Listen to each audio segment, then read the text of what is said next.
Seja muito bem-vindo ao nosso grupo de estudos em Carl Gustav Jung. Esse é o nosso 12º encontro e hoje eu recebo aí um membro fundador quase do nosso grupo, que é o Marcel. O Marcel já está aí conosco desde o primeiro encontro, a gente vem discutindo muitos temas e esse foi um artigo que chamou a atenção, que o Marcel dividiu conosco, em um dos encontros e que chamou a atenção de várias pessoas, e então decidimos aí conversar um pouquinho mais desse artigo que o Marcel hoje irá nos apresentar. Então é um artigo da Dulce Helena Rizardo Brisa, tratando sobre a psicoterapia e a mutilação da alma brasileira. Aqui a nossa apresentação de sempre, que trazendo sobre os encontros anteriores, nós já falamos de inconsciente pessoal, inconsciente coletivo e arquétipos, ego e consciência, projeção e a psicologia analítica, persona e sombra, ânimos e ânima, ego, self e individuação, estruturas psíquicas, foi uma revisão do ano de 2020, sincronicidade, sombra e o eu oculto, sombra e o eu reprimido, sombra e o eu falso. E hoje, o nosso 12º encontro, psicoterapia e a mutilação da alma brasileira. Lembrando você que assiste pelo YouTube, que não é inscrito no nosso canal, se inscreve, compartilha, curte esse vídeo, porque é muito importante para nós que somos produtores de conteúdo no YouTube, o seu like e também você seguir a nossa página. Então, vamos lá. Quero apresentar também o Marcel Schreier, ele é fisioterapeuta, é instrutor de Pilates pela Escola Canadense Stott Pilates, formação em microfisioterapia e ele atua com um olhar além do corpo físico. Os estudos na psicossomática apoiam no seu caminho de autodescobrimento e chegando ao estudo da psicologia analítica, ele encarou como um verdadeiro encontro que já considerava como uma filosofia de vida. Marcel, eu te agradeço por você aceitar apresentar esse artigo para nós aqui e a palavra é com você. Então, Lex, primeiramente, muito obrigado. Obrigado, Lex. Obrigado a todos que estão assistindo. É muito gratificante estar fazendo essa fala e principalmente nesse grupo e deste artigo, né? Esse artigo, ele tem um impacto muito grande, né? Falar aqui da nossa mutilação brasileira, né? Quando eu falo mutilação brasileira, lembrar que nós somos brasileiros e somos integrantes dessa mutilação, né? Que como indivíduo, nós somos também parte desse nosso contexto histórico, cultural e do próprio inconsciente coletivo, né? Então, é muito gratificante estar apresentando hoje aqui.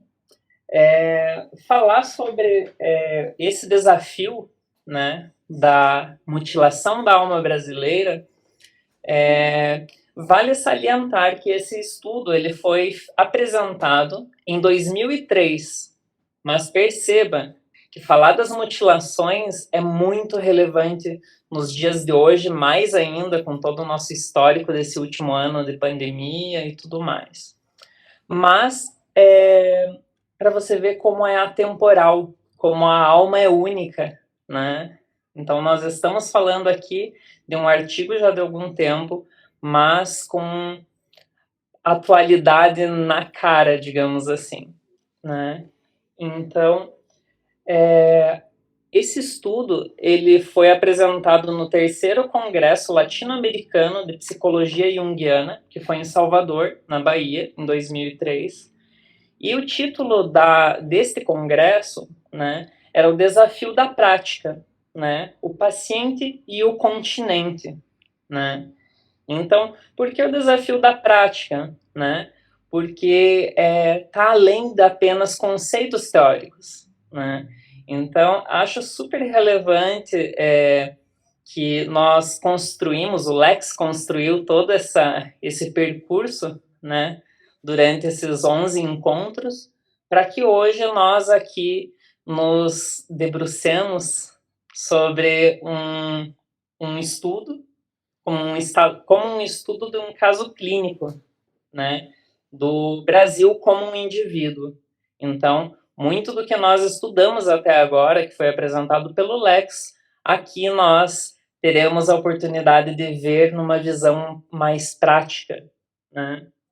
Então, aqui, segundo Dulce Helena Brisa, após anos de prática analítica, observando frequentes sonhos de pacientes em que aparecem pessoas carentes, abandonados e mutilados em situação de miséria, constatou-se que não são sonhos que relatam somente as dores da alma individual, mas sim uma realidade do nosso inconsciente coletivo e até ouso em dizer a nossa realidade, né? Nos deparamos com isso com muita frequência, né? Nas nossas cidades, nas nossas televisões, enfim. Então, faço o convite a todos aqui que hoje não seja só apenas uma apresentação de um artigo, de um estudo, mas que nós estejamos aqui com alma, né? Até a imagem que o Lex fez uma curadoria incrível aí, ela já traz esse convite para que olhamos no fundo dos olhos da nossa mutilação, para que conheçamos, né, mais sobre nós através desse estudo. Então, não é só um estudo para ter uma bagagem racional, que seja também uma bagagem emocional, que sintamos, né, as nossas mutilações e os nossos desafios, e também as nossas potencialidades para superação. Pode passar. Então, esse artigo, ele nos convida para nos depararmos de frente com o indivíduo Brasil, né? O indivíduo Brasil com a sua totalidade, né? Claro, com todas as características positivas, mas também com todas as sombras e características doloridas também, que constituem o ser, né? Então, nós vamos nos deparar com o indivíduo Brasil e tentar detectar a mutilação da sua alma. Aqui eu acho interessante que ela fala mutilação, tiveram várias mutilações, enfim, mas elas acabam que se unificam em uma dor única, né? Então, por isso que ela usa mais o mutilação do que no plural mutilações. Pode passar. Então, como eu já havia falado, o objetivo é trabalhar as nossas questões, né? Para que nos perguntemos sobre nós durante esse estudo. E aqui vão algumas perguntas que são muito relevantes e que são apresentadas no artigo, que na íntegra pode ser identificado na internet. As questões principais são: estamos conscientes das nossas mutilações? Qual a relação com a falta da ética e com todas as nossas mazelas sociais e problemas? Qual é o sentido da nossa mutilação e da mutilação da alma brasileira? Porque nós temos que procurar esse sentido também. Não é só uma lesão. O que essa lesão tem a nos dizer sobre nós mesmos, enquanto indivíduos, enquanto coletivo? E a terceira pergunta: nossa mutilação teve transformação ou estagnação? Acho importante salientar essa pergunta. Eu já vou explicar os conceitos, o que é a transformação e a estagnação, mas se perguntar agora mesmo durante essa apresentação, como está o processo da tua mutilação, da mutilação da nossa alma? Eu sei que é uma pergunta que não é tão racional, não dá para dar já resumo em 2 palavras, mas vai sentindo, vai vivendo esse processo. O objetivo aqui é sentir também, além de absorver o conhecimento. Então, antes de passar para o próximo slide, nossa mutilação da alma ela tem uma mensagem, e essa mensagem nós temos que estar dispostos também a receber.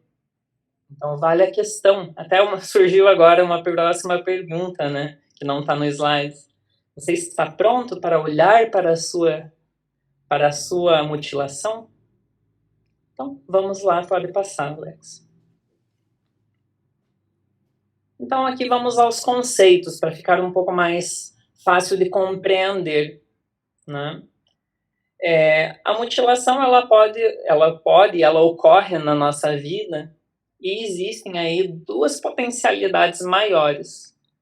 Uma é a transformação e a outra é a estagnação. A mutilação aqui, nós falamos de uma mutilação mais simbólica, é uma mutilação da alma, né? Mas também olhamos a questão da mutilação física mesmo, né? Quantas cicatrizes nós carregamos, né? Que tem essa origem simbólica, mas que muitas vezes também vem para a nossa realidade 3D e palpável. Então, as potencialidades perante essa mutilação ocorrida é a transformação, que é a possibilidade da união dos opostos.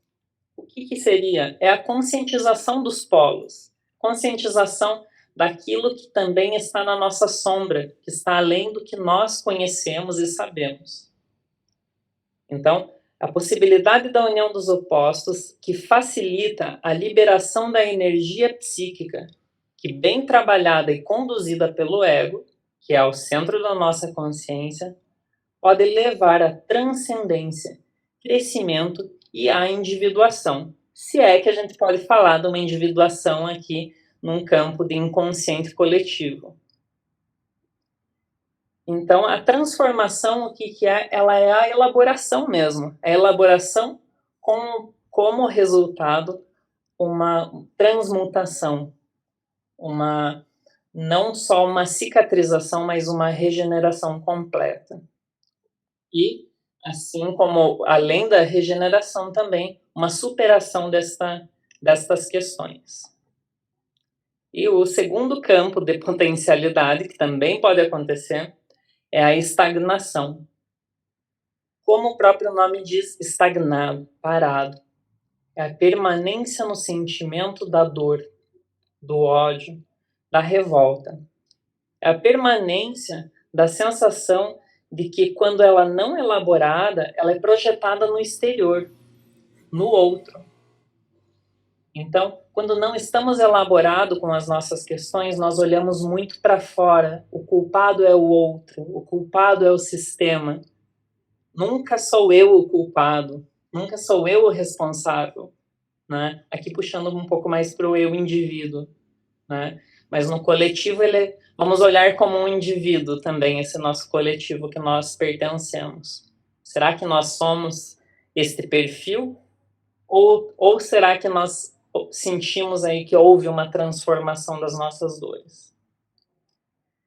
Então, pode passar.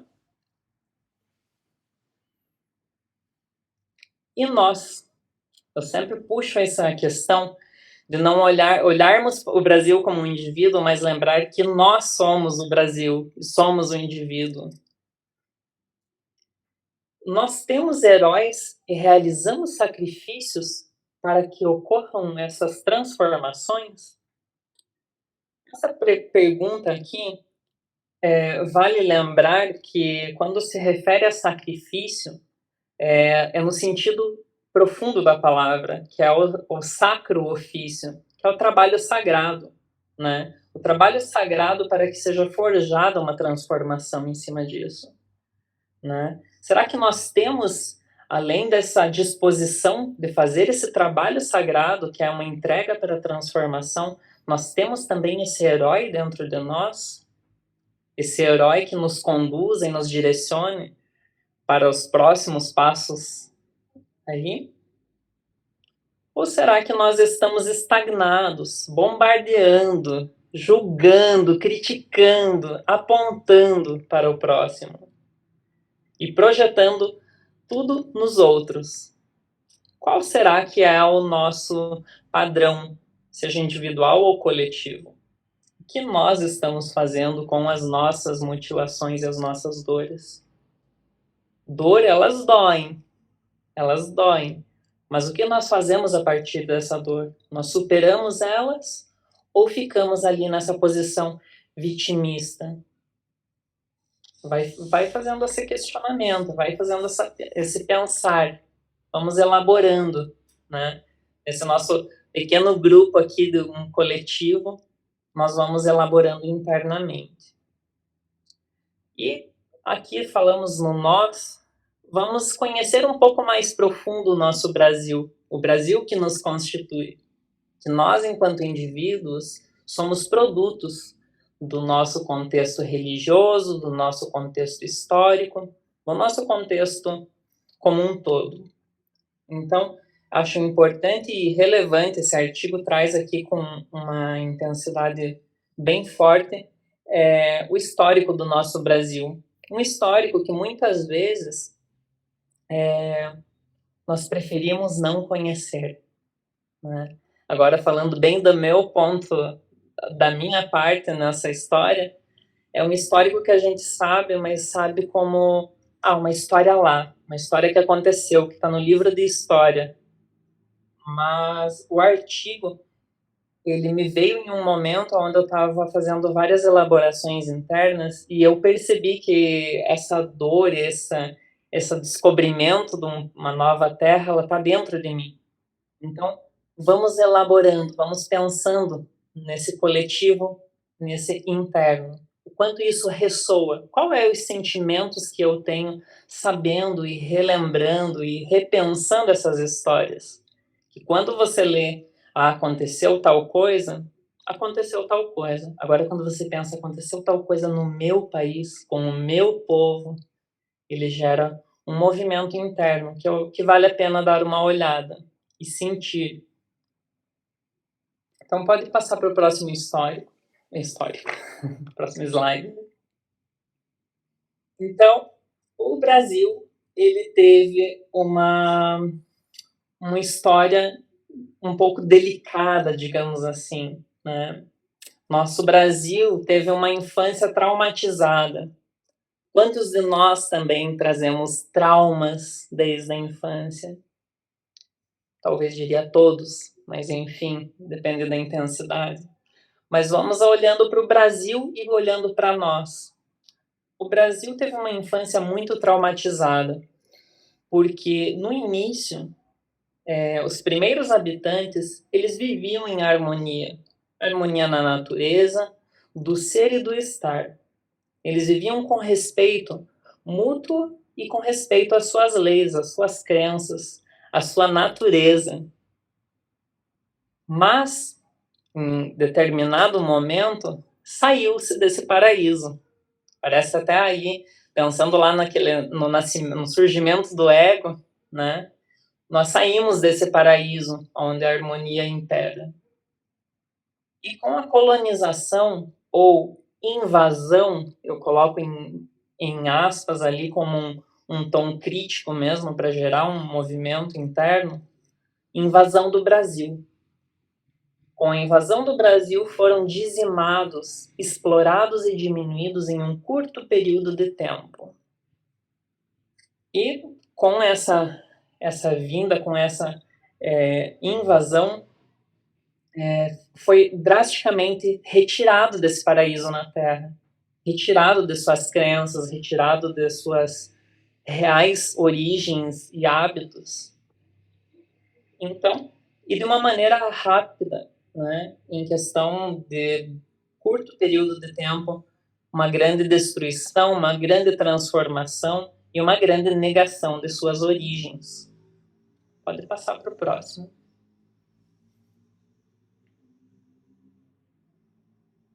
E aqui eu compartilho um trecho que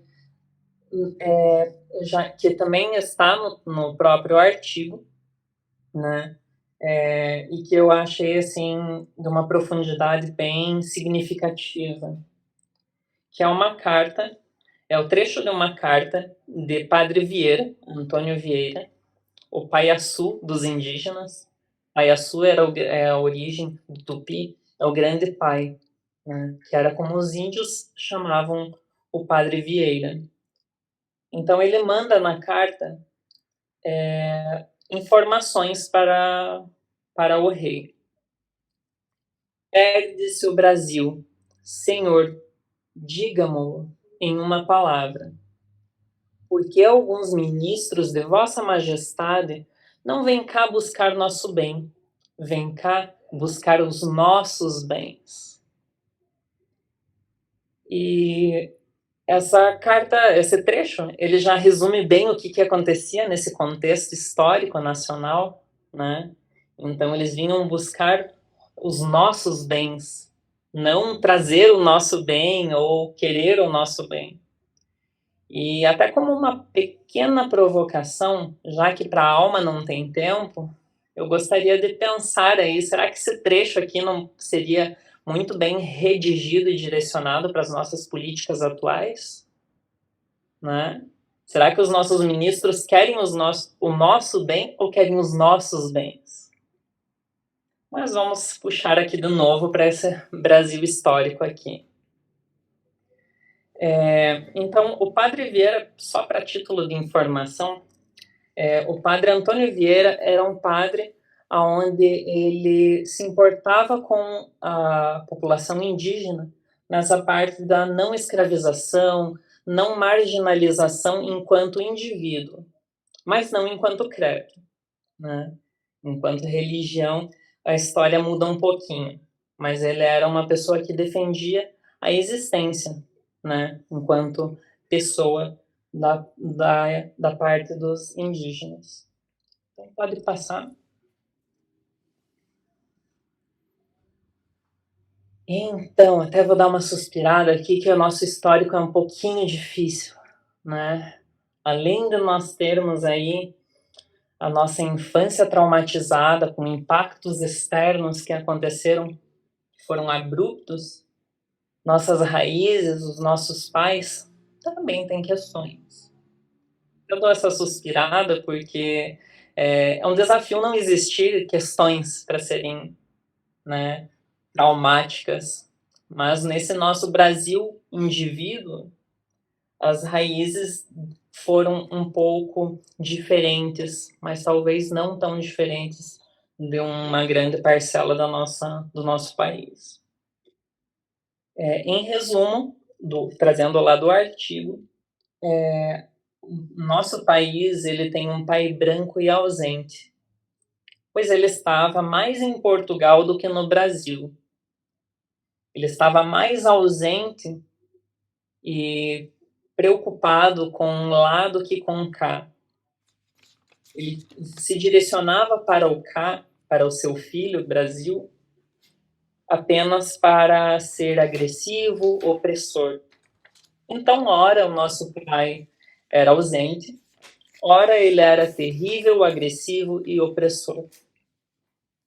Já a nossa mãe América, ela era a grande provedora, é a grande provedora, né? Das nossas riquezas, tanto riquezas étnicas e comportamentais, quanto riquezas materiais e alimentos, enfim. Então, essa mãe provedora, ela foi explorada, reprimida, violada e abusada de todas as maneiras possíveis por este nosso pai ausente, branco e português. Então, eu sinto até que já gera um movimento, é comum até eu dar uma pausa, porque me toca bastante, e eu sinto bastante uma conexão com o que é apresentado nesse artigo. Pode passar.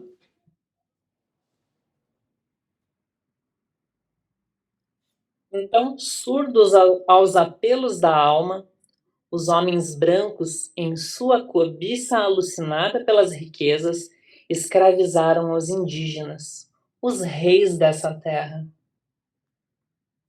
Que foram escravizados, foram torturados de diferentes maneiras.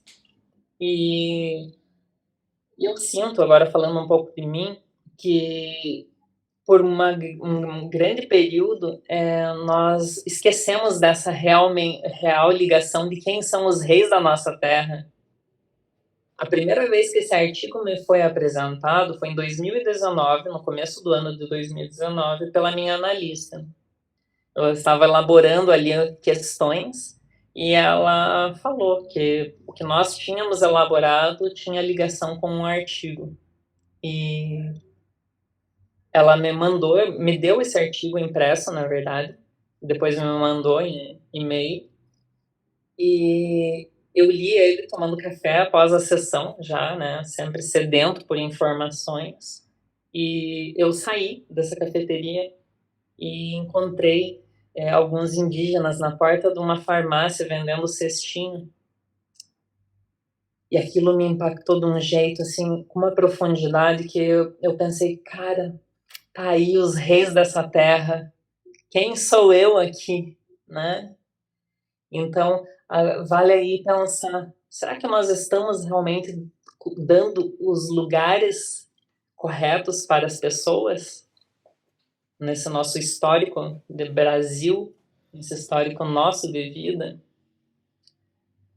Então, eu senti essa necessidade de compartilhar, porque eu acho que é importante ter essa ótica de, não, eles não estão só ali vendendo cesto, não, eles não estão ali invadindo uma rodoviária, não, eles são os reis da terra, somos nós que invadimos tudo isso aqui, né? Nós somos os invasores, mesmo com casa própria. Então, pode passar, Alex. Além de toda essa questão, já pensando nessa questão da tortura, da ruptura que ocorreu internamente nessa população que morava e que habitava o país, além dessa ruptura, eles também trouxeram doenças e também a noção de culpa e pecado para o povo. Os padres jesuítas, eles tinham a característica alienadas em seu sistema doutrinário morto. Aqui eu ouso colocar aqui, autoria minha, de colocar aqui meio como uma referência de Nietzsche, né? E não vou me aprofundar nisso, mas a fim de qual ideal que se procurava, né, na nossa terra? Enfim, fica aí a questão. Então, esse sistema os padres vieram também sufocando assim as raízes do povo que vivia em harmonia aqui na sua terra, né? Então por isso que vem aquela questão ali do sistema doutrinário morto, porque a população de origem vivia em harmonia. Quem é que não vivia em harmonia nesse contexto? Não eram os indígenas. Por que então o meu Deus é melhor do que o Deus dos povos que estavam aqui? Não teve essa sensibilidade, nem teve essa visão. Teve apenas uma imposição. E com essa imposição, com fins também políticos, veio a noção de culpa e pecado. Então, além de trazer esse sufoco nas raízes dos povos, eles propagaram a obediência cega e um Deus opressor. Uma obediência cega onde existia um sistema hierárquico e que ele era inquestionável. O que o homem superior, entre parênteses, ditava era a regra. Tinha que ser assim, porque assim é. Sem questionamento, sem sensibilização e reflexão mais profunda. Apenas é. Então, preferindo a morte à escravidão, temos mais uma mutilação. Então já tem muita mutilação aí, como nós podemos imaginar e pensar. E ainda teve mais uma, que foi o quê? A mão de obra negra e escrava. Muitos indígenas, até os dias de hoje, eu tenho essa informação de que eles preferem ainda a morte do que se enquadrar nesse sistema, que vamos combinar aí que é um sistema um tanto quanto adoecido. Então, como teve essa diminuição já do massacre dos povos indígenas, já de cara, nesse curto período, teve também aqueles sobreviventes que eles não se curvaram perante esse sistema que estava sendo imposto, que era esse sistema qual? Era o sistema de escravidão, né? Onde se trocava muito por pouco, onde tudo o que o povo originário fazia era sujo, era pecaminoso, era pagão. Então, com essa cisão de não rendição por completo, precisou-se de mais mão de obra. E essa mão de obra veio mais uma lesão, mais uma mutilação dentro da que já existia, que é a vinda dos escravos. Então, pode passar, Alex.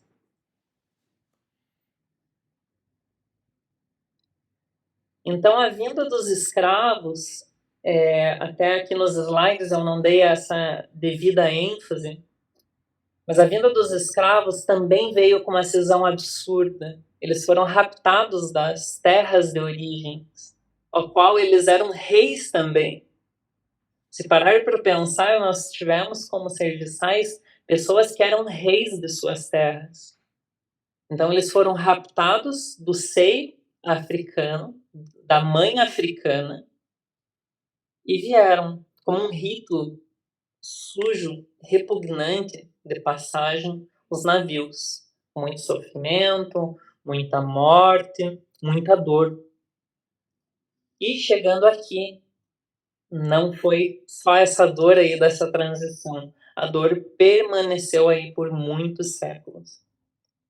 Então, o self cultural, voltando lá agora para o texto, bom, o self cultural, a alma e os primeiros habitantes não foram percebidos. Eles não foram respeitados e integrados com essa nova realidade. Como eu falei, não teve esse diálogo, teve uma imposição. E logo em seguida, tivemos a escravidão dos negros, roubados de suas terras, torturados e mutilados.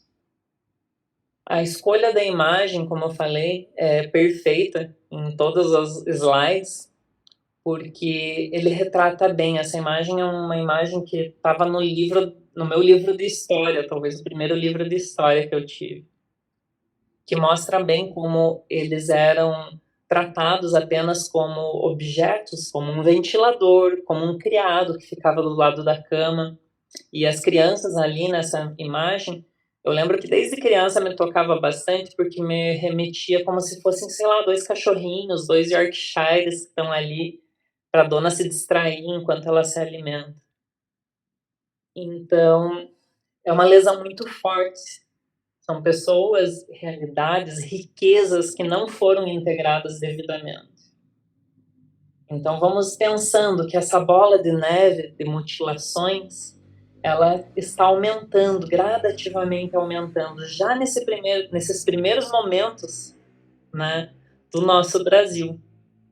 Aquele trecho do padre, que o padre envia para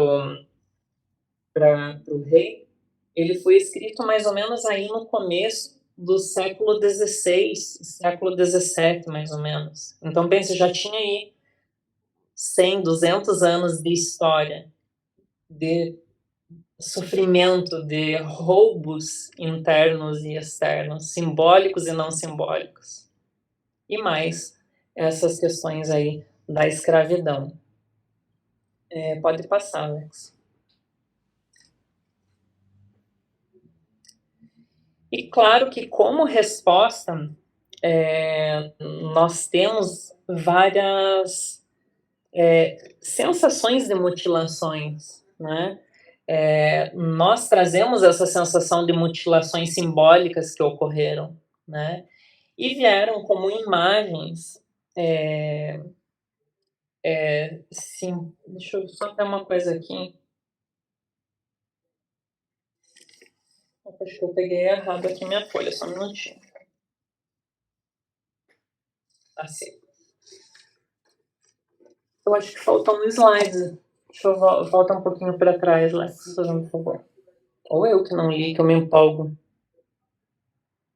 Ou será que é esse aqui? É. Pode passar, não tem problema. Esse? Pode voltar. Isso, vamos aí. Então, a Criança Brasil, ela não teve uma transição saudável, né? Ela teve que amadurecer, teve que crescer com a sua mutilação meio que numa amarra, numa obrigação. Era isso ou era isso, de maneira impositiva. Então, não se teve a oportunidade de um rito de passagem do mundo da mãe, que é o mundo do matriarcado, que é do seio esplêndido, para o mundo do pai, que é um mundo um pouco mais rigoroso, um pouco mais de trabalho, um mundo mais externo. Então, essa criança ela foi morta. Ela instaurou-se em um genocídio. Genocídio tanto dos indígenas quanto dos negros. Foi uma cisão muito forte. Sem esse rito de passagem que é tão comum em várias tribos. Principalmente aí no amadurecimento da infância para a vida adulta. Não teve isso. Foi cortado isso. Via projeção, trabalharam em nós as questões que deveriam ser trabalhadas e aprofundadas neles. Eles viam em nós o demônio que estava neles. E nós também fazemos isso com quanta frequência, né? Voltando lá àquela pergunta inicial, de qual que nós estamos, se nós estamos ali nesse período da transformação ou da estagnação, quantas vezes nós também só olhamos e projetamos lá fora e não recolhemos o que é nosso para sim transformar e evoluir enquanto ser? Eles fizeram isso. Eles projetaram o pecaminoso no indígena, o errado, e assim teve essa destruição, essa devastação. Então, vou puxar aqui uma reflexão antes da hora. Será que nós não estamos repetindo isso? Será que nós continuamos achando que a culpa é do outro, apontando para o outro? Ou será que nós estamos puxando e pensando no nós, e enquanto coletivo e enquanto indivíduo? Para assim pular para o próximo estágio, a próxima etapa. Então, com essa questão, com tantas mutilações que foram vividas aqui no nosso território, criou-se assim, foram mutilados coletivamente, e podemos ver na figura do nosso imaginário. Aqui entra uma questão que até eu lembrei já de uma colega, que ela sempre comenta alguma coisa, né, desse imaginário coletivo nosso, que eles também são mutilados, mas mutilados fisicamente, né, como característica. Então, nós temos aí o Curupira, ele tem os pés virados para trás, e ele protege as florestas. Nós temos no Brasil também, como resposta a toda essa questão que já está lá no nosso inconsciente coletivo, o Saci Pererê, que ele tem uma perna só, e ele é traquino e vampiresco. É interessante parar aqui, fazer uma análise aqui, que o Saci Pererê, ele é um menino negro, que tem características ao mesmo tempo que indígenas e negras. Ele também carrega a toquinha dele, né? E o cachimbo, fazendo aí, remetendo a esse pai branco, né? Que são características, o chapeuzinho era muito utilizado na época pelos marinheiros portugueses. Então, podemos ver aí que tem uma união de características, né? O Curupira como mais natureza do que homem, e o Saci Pererê como se fosse um resumo da nossa humanidade nacional, né?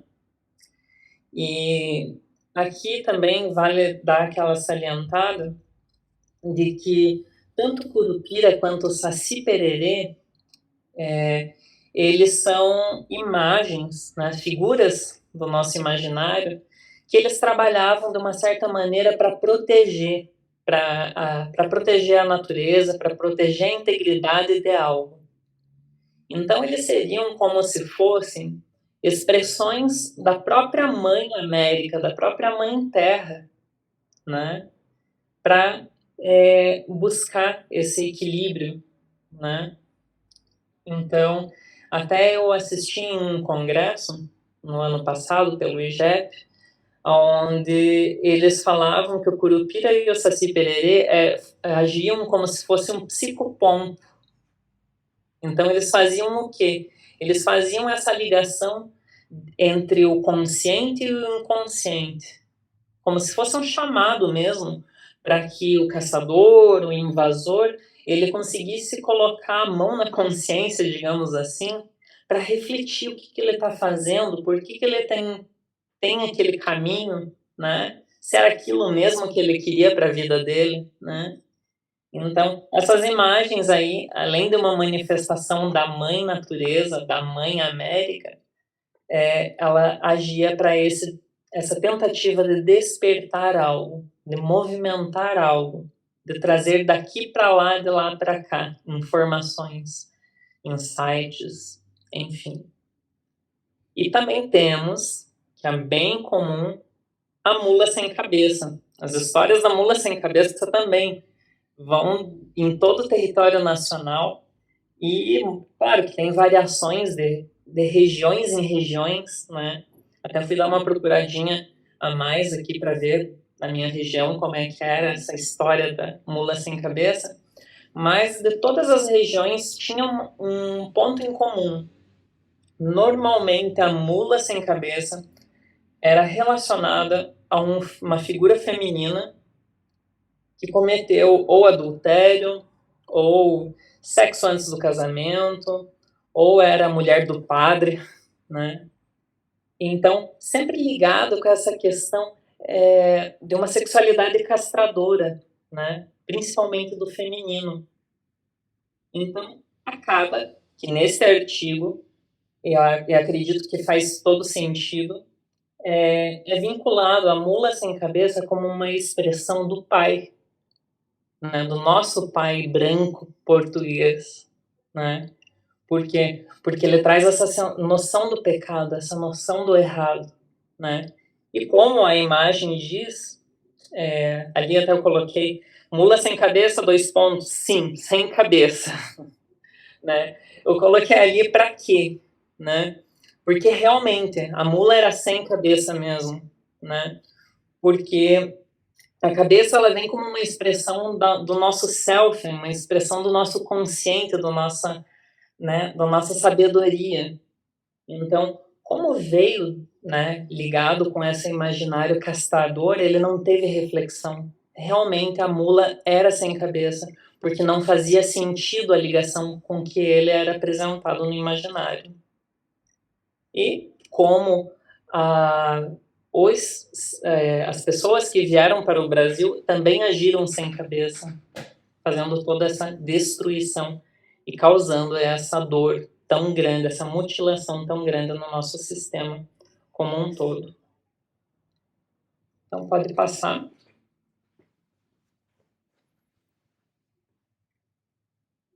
Mas e agora?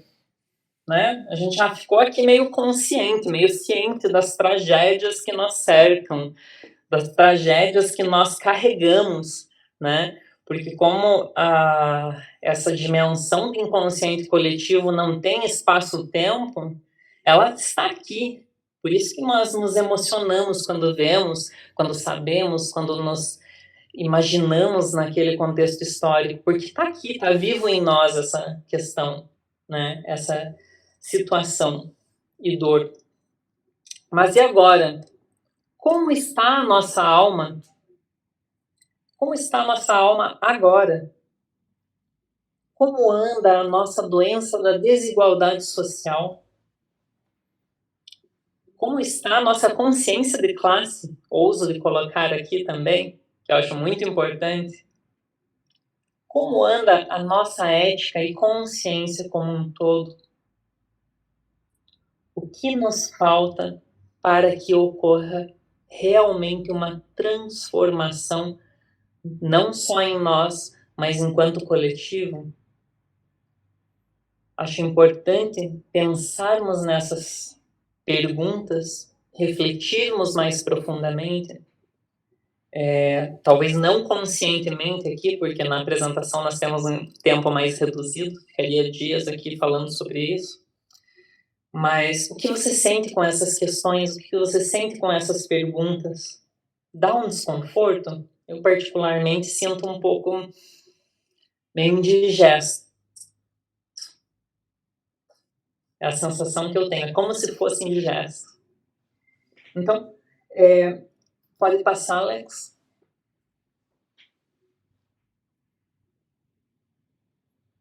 Primeiro, vamos para dentro de nós.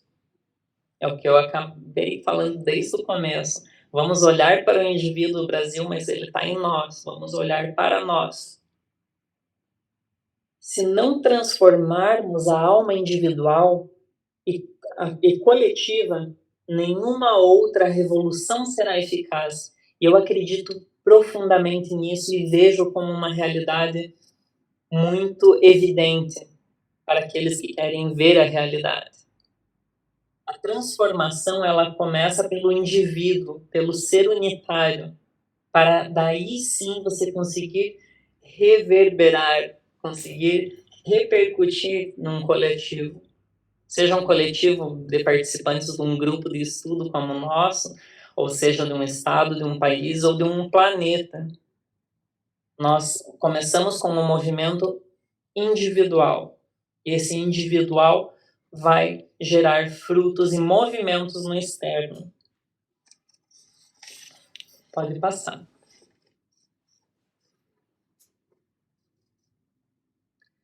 Não existe saída rápida. É um processo terapêutico, lento e dolorido. O tempo é um velho sábio. O imediatismo é infantilidade. Essa frase aqui do tempo é um velho sábio, imediatismo e infantilidade, me veio como um sopro de inspiração quando eu estava estudando esse artigo e eu estava pensando, fazendo essa ponte entre o eu e o coletivo, que faz parte do meu eu também, do meu eu pessoa. E me veio essa questão, o quanto nós estamos habituados nesse imediatismo e nós queremos que as coisas aconteçam rápido, tanto na nossa vida quanto no nosso coletivo. Falando do nosso coletivo brasileiro, eu vejo as pessoas debatendo política e querendo resoluções fáceis para coisas complexas. E isso nunca existiu e não é agora que vai existir. Então, vamos lembrar aí que o tempo, ele não é um inimigo, ele é um velho sábio, que ele vem trazer aprendizado. Que nós tenhamos aí um pouco mais de maturidade para respeitar o nosso tempo. E quando fala desse processo terapêutico, dessa evolução como um coletivo, eu gosto bastante de falar sobre política, né? Política de uma maneira geral ou pontual, enfim. Então, eu escuto as pessoas falando, até com aquele ar de preguiça, de ai, mas vai levar tempo, né? Nossa, que coisa, como é difícil. E às vezes eu puxo o gancho de que daquilo que eu falei no slide anterior, que começa pelo indivíduo, pelo individual. Quando as pessoas às vezes elas falam, ai, que vai demorar, que vai ser difícil, eu pergunto, e como é que está o teu processo terapêutico? Como é que está a tua parte da tarefa de casa, né? Muitas vezes nós queremos um trabalho em grupo impecável, mas nós não fazemos a nossa parte. Não fazemos o nosso caminho individual e interno para resolver as nossas questões. Então, voltemos para a nossa maturidade de que nada se resolve rápido e por isso nós devemos e temos o dever, não sei se a palavra seria dever, mas nós temos a missão de olharmos para o nosso, para daí também olhar para o fora. Nós olhamos primeiro fora. Não. Primeiro vamos olhar dentro e transformando dentro para depois transformar fora. Ou ambos ao mesmo tempo. Pode passar.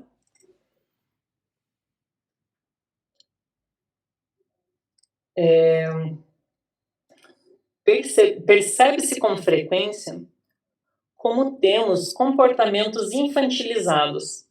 As pessoas projetam e procuram fora um herói, um mito ou um messias. Lembrando que esse artigo é de 2003. Mas essas palavras, esses nomes aqui são bem relevantes para os dias atuais. Gosto de dar essa ênfase. Foi escrito em 2003. Veja como cabe para os dias atuais. Nós projetamos sempre lá fora. Nós nunca pensamos aonde está esse herói. Nós já temos a certeza, apontamos com o dedinho, aquele é o herói. Não é aquele, é aquele. O nosso pai, o pai do Brasil, ele era ausente, punitivo e repressivo. A nossa mãe, indígena ou negra, amou, alimentou o filho, por vezes mestiço, mas não pôde lhe passar as suas raízes, pois apenas as raízes do pai europeu tinham valor. Somos carentes de heróis. Veja como faz essa referência, ela faz sentido de por que nós procuramos um pai fora. Por que nós apontamos e procuramos o herói fora? Porque o nosso herói simbólico interno, que é o nosso pai europeu, ele era ausente, ele era punitivo. Então nós temos afinidades e procuramos desesperadamente. Aqui entra até a questão, que é um termo que não consta no artigo. Essa apresentação aqui é uma mistura das minhas percepções junto com as apresentações do artigo, a síndrome do vira-lata, né? Que é um termo que é muito comum a se referir aqui o brasileiro, que é sempre procurando ser o pai, procurando ser parecido com o pai europeu. Então, pode passar, Alex. Aqui tem o exemplo do Ayrton Senna. Desculpa que eu acabei eu acabo me exaltando aqui quando os assuntos são... enfim. Mas é legal que nesse artigo ela cita, por exemplo, o Ayrton Senna. Gente, esse artigo é incrível.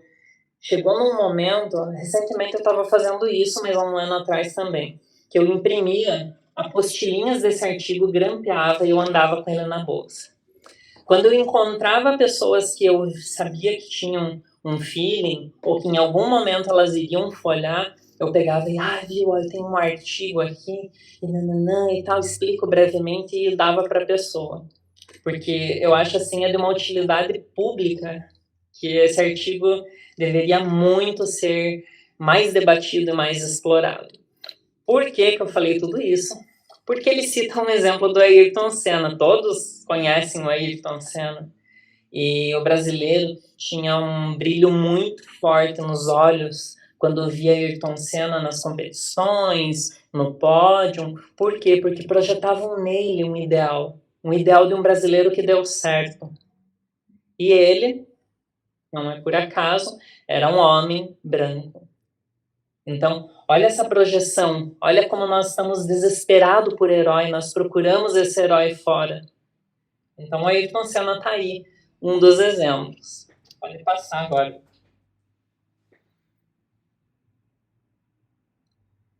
O que nós precisamos? Nós precisamos assumir a nossa responsabilidade heróica social.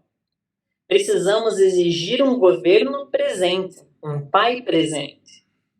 E uma bandeira de ordem e progresso, não apenas como uma persona. Lembrando que a persona é apenas uma máscara, uma fachada.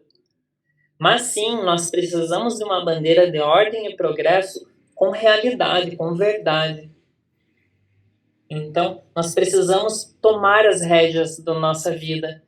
Não projetar mais fora, mas procurarmos dentro de nós, para daí sim também fazermos transformações fora. Pode passar. Precisamos nos recolher e perceber, despertar o nosso herói interior. Esse herói que nós procuramos fora, ele está dentro de cada indivíduo. Cada indivíduo há um. Somos todos os heróis de mil faces. Todos nós temos o potencial heróico de fazermos uma transformação individual e coletiva. Então, vamos aí olhar para dentro, não para fora. Vamos olhar para dentro e fora, não só fora. Temos que ter força para atravessarmos os nossos infernos e sombras, para então chegarmos ao céu. Assim vamos nos libertando, integrando e unindo os opostos. Neste slide eu faço referência ao Campbell, que tem ali no quadrinho ali. Eu daqui não consigo enxergar muito bem todos os ícones ali, mas que é o autor que mais falou sobre o herói, né? Então esse herói não está fora. Esse herói está desde sempre nas mitologias, dentro da pessoa, dentro do indivíduo. Então vamos despertar o nosso potencial, o nosso herói que está ali. Às vezes adormecido, mas talvez nem adormecido, talvez ele esteja preso, sufocado mesmo, para daí ocorrer a transformação.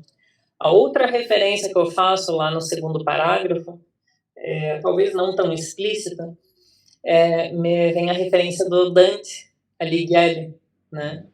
Que é o que? Nós precisamos atravessar os nossos infernos, as nossas sombras, as coisas que nós temos repulsa, tanto em nós quanto no nosso sistema social e político. Nós temos que olhar de frente mesmo, para daí sim chegarmos no patamar de um céu na Terra. Um céu simbólico e um inferno simbólico, né, gente? Então, vamos olhar mais que esse negócio de camuflar, de esconder dados, fingir que não está acontecendo, está muito demodé. Nós já vimos que não deu certo. Então, vamos fazer o caminho da saga do herói. Vamos atravessar os infernos para conseguirmos chegar num lugar melhor. Pode passar para o próximo. Uma boa ideia.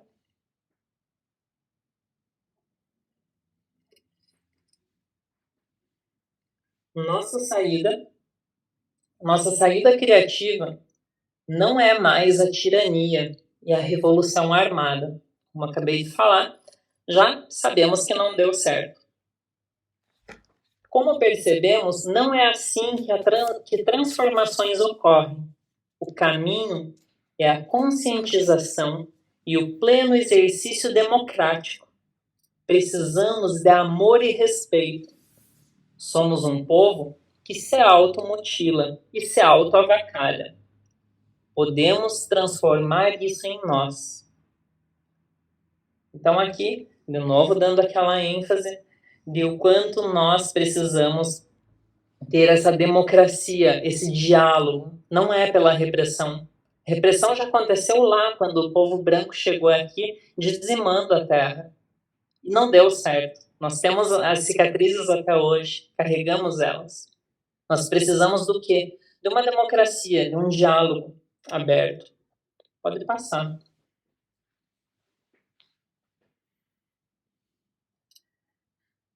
Nossas mutilações também são oportunidades. Olhando assim as nossas mutilações, o nosso sistema, toda essa questão, nosso sistema político, ético, intelectual, nacional, é até pesado. Mas por quê? Porque nós temos uma tendência a olharmos esses desafios e essas mutilações com muito peso. E elas têm um peso, elas têm uma dor com toda certeza. Mas elas também são oportunidades de fazermos diferente. Toda mutilação pode gerar uma transformação. Mas claro que para isso nós precisamos fazer o sacro ofício, fazer o trabalho sagrado interno, de ir elaborando, de ir criando essas oportunidades e possibilidades. Pode passar. Como diz o poeta Antônio Machado, precisamos caminhar fazendo a alma. Então vamos juntos fazer essa alma acontecer, fazer essa transformação que nós vemos e sabemos que não é através de ferro e fogo, né, de destruição que isso acontece, mas sim através de ferro e fogo na visão simbólica. Nós precisamos de força para, assim, gerar a transformação e chegarmos no nosso real potencial. Então, é difícil, mas é possível sim. Toda vez que alguém questionar, mas é um trabalho muito longo, questione. É um trabalho longo, mas você já começou a fazer em você esse trabalho? Vale bastante essa reflexão. Deixa a gente até um pouco constrangido. Quem faz, sente que tem que fazer mais. Quem não faz, fica um pouquinho difícil. Dá vontade de começar a fazer. Então vamos lá transformar. Muito obrigado a todos. E é isso.